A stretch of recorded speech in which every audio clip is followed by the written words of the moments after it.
I'm Darlene Parker, and I'm going to read a little out of the Laura Ingalls Wilder's books about the house on the prairie. Laura and Mary were up next morning earlier than the sun. They ate their breakfast of cornmeal mush with prairie hen gravy and hurried to help Ma wash the dishes. Pa was loading everything else into the wagon and hitching up Pet and Patty.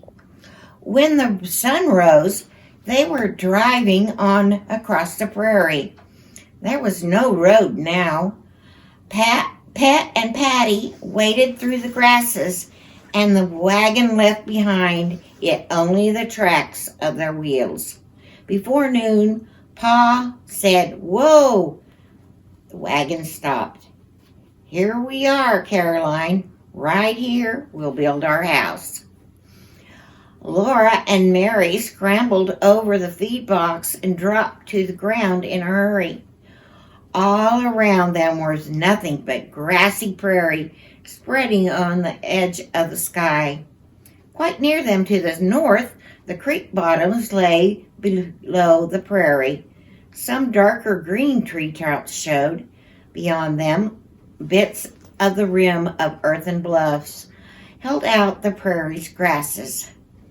Set away in the east, a broken line of different greens lay on the prairie, and Pa said that was the river.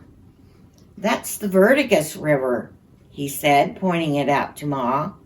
Right away, he and Ma began to unload the wagon. They took everything and piled it on the ground. Then they took off the wagon cover and put it over the pile. Then they took even the wagon box off, while Laura and Mary and Jack watched. The wagon had been home for a long time.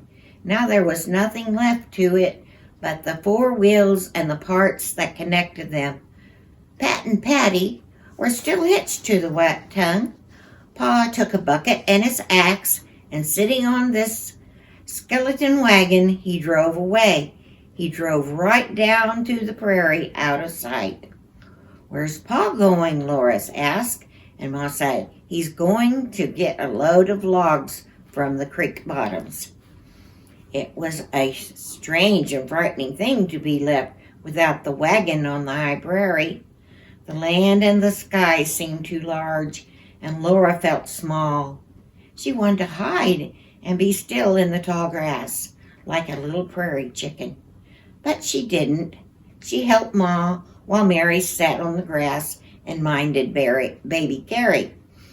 First, Laura and Ma made the beds under the wagon cover tent. Then Ma arranged the boxes and bundles, while Laura pulled all the grass from the space in the center, in front of the tent. That made a bare place for the fire. They couldn't start the fire until Pa brought the wood.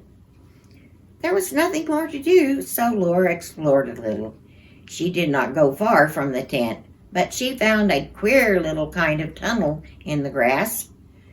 You'd never notice it if you looked across the waving grass drops. But when she came to it, there was a narrow, straight, hard path down between the grass stems. It went out on to the endless prairie. Laura went along it a little way, and she went slowly and more slowly, and then she stood still and felt queer. So she turned around and came back quickly. When she looked over her shoulders, there wasn't anything there. But she hurried. When Pa came riding back on a load of logs, Laura told him about their path. He said he had seen it yesterday. "It's some old trail," he said. That night by the fire, Laura asked again when she would see a papoose, but Pa didn't know. He said, "You never saw Indians unless they wanted you to see them." He had seen Indians when he was a boy in New York State. But Laura had never had. She knew they were wild men with red skins, and their hatchets were called tomahawks. Pa knew all about wild animals, so he must know about wild men too. Laura thought he would show her a papoose someday, just as he had shown her fawns and little bears and wolves. For days, Pa hauled logs. He made 2 piles of them, one for the house and one for the stable. Then there began to be a road where he drove back and forth through the creek bottoms.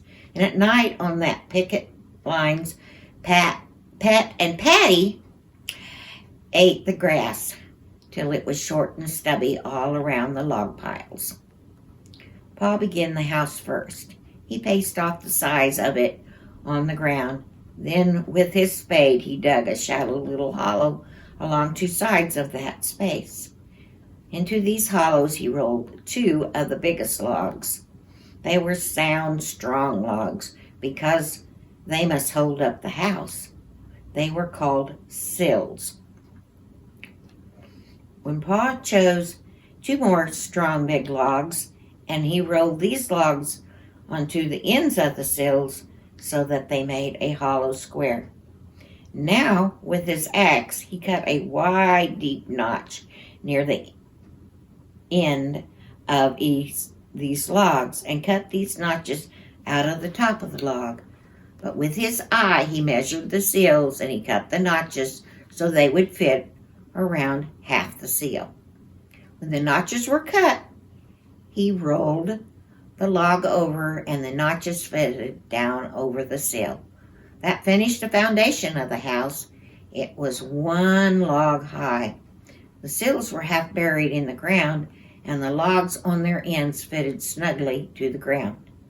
At the corners, where they crossed, the notches let them fit together so that they were no thicker than 1 log, and the 2 ends stuck out beyond the notches.